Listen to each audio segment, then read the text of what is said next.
Hi everyone, I'm Connie and I'm a chocoholic. Today we're going to be making conversation heart macarons because Valentine's Day is coming up and I thought it'd be a cute idea.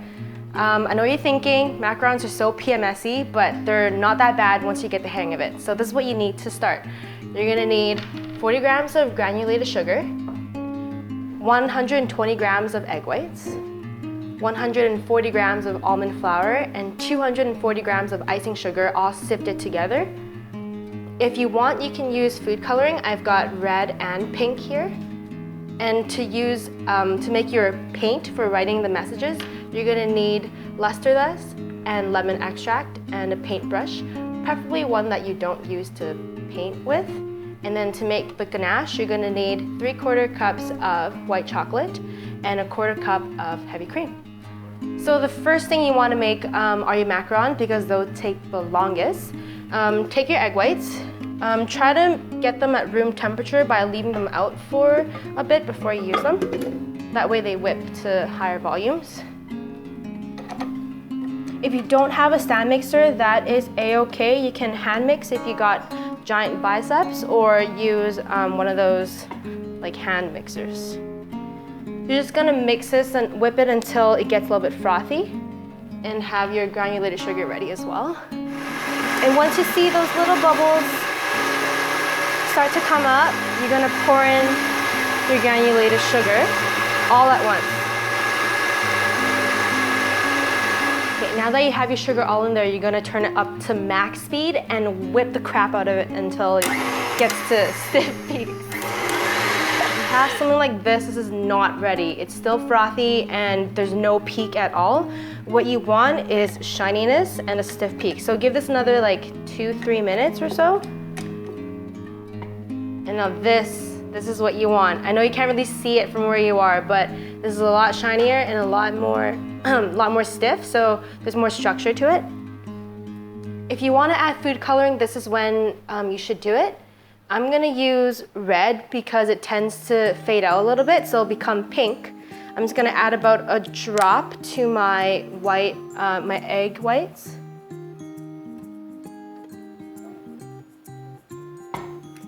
And just turn it back on to whip it. So you can see how much lighter it gets. Just make sure when using color to use a shade that's about 3 times darker than what you're going for.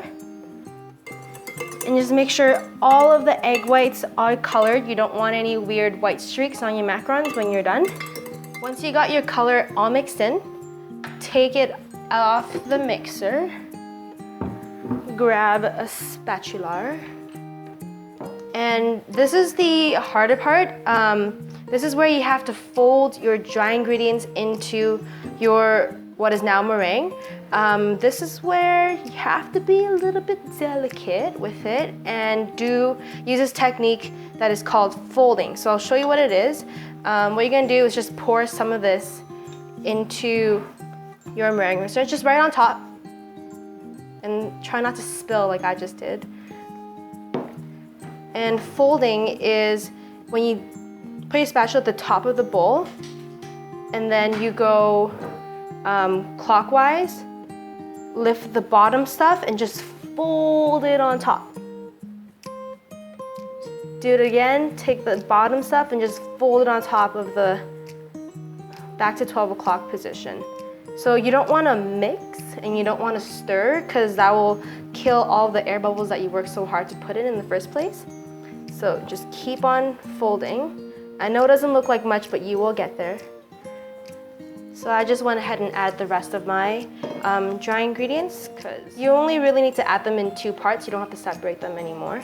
And you want to make sure you go all the way to the bottom because you don't want any surprise egg whites down there that are left unfolded.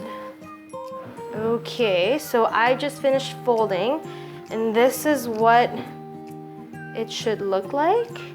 It's a little bit glooby, not super fluid, and that is normal. Don't forget that. All right, so next you want to prep your baking sheets. So I like to use the heavy aluminum types that look like this, and I like to line mine with a silk mat or this other type mat that I've been using lately. It's called a bake mat, which I just got off Amazon. And I'm gonna make mine heart-shaped, so I went and made myself handy dandy stencil. And if you want this as well, you can go on my website and download it. I made a PDF just for you. And what you want to do is lift your parchment or your silpat and place a stencil underneath. Then put your silpat back on top. And to get your batter from here to here, you can use a piping bag fitted with a round tip. If you don't have piping bags, a Ziploc bag works just fine. And if you are really good at freehanding, you can go ahead and use a spoon.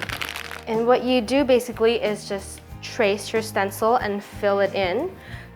Try to stay within the lines if you can.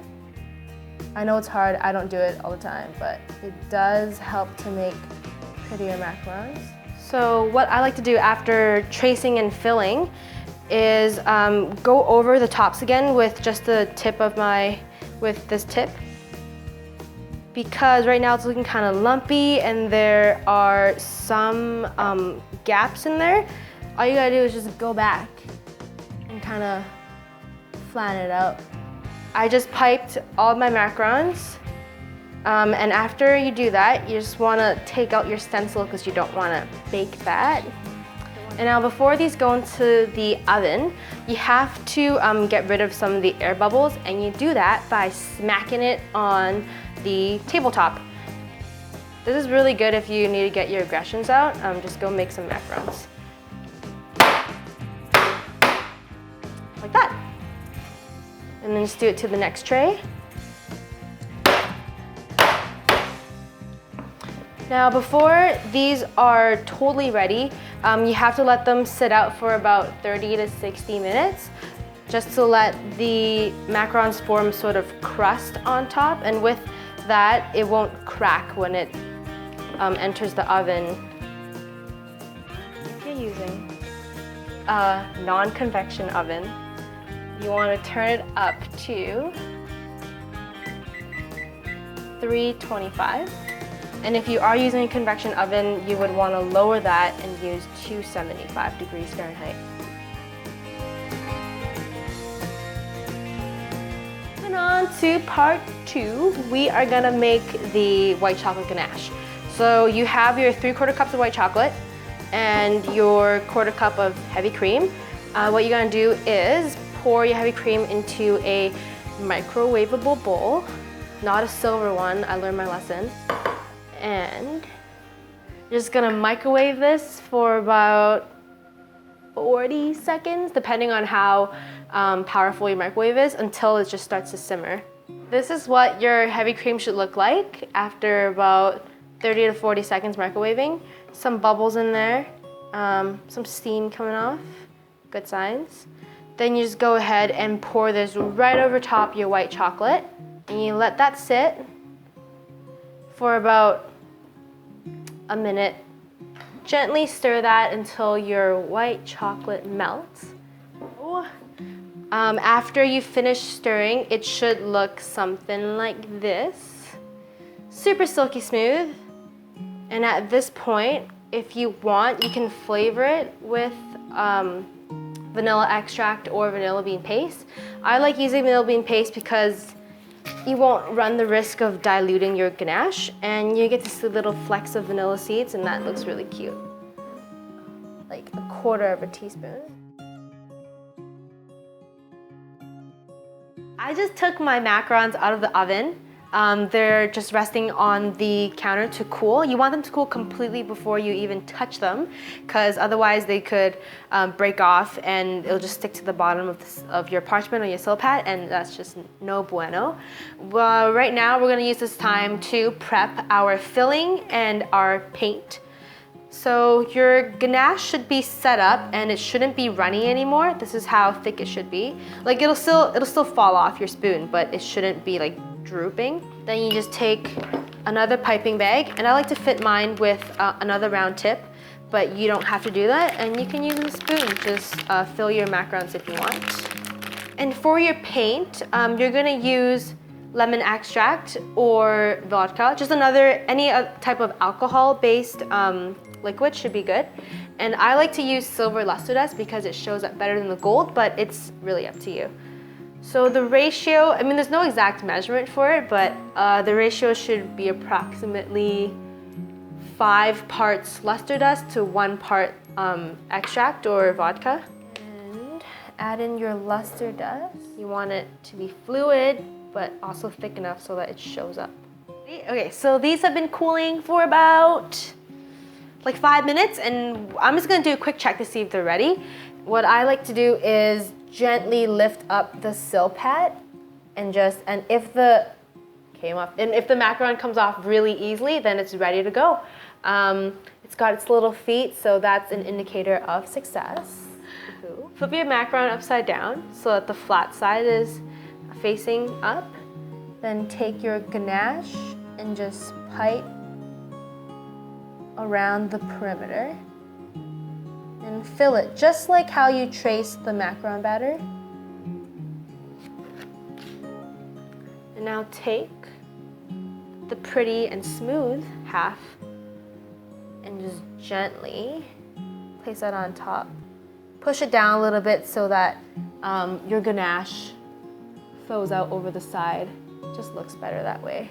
And now you are at the final step and you are ready to write your messages. Grab your paint and just go ahead and write whatever you want. I'm gonna go with my personal favorite, which is "You Fun."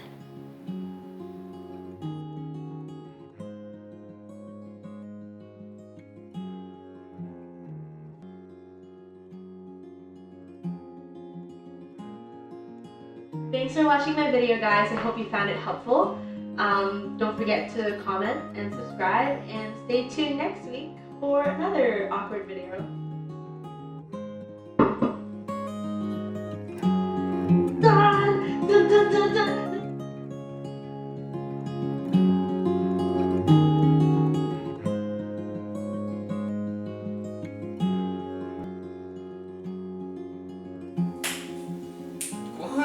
Everything's rolling. 3, 2, 1.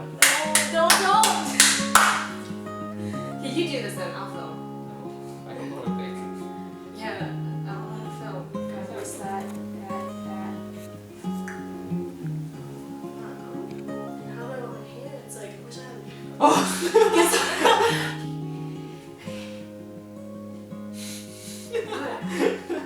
I just check we're still there. Yeah, they're still here. Thank gosh. Okay. Guess someone's. This is how we fold it. What?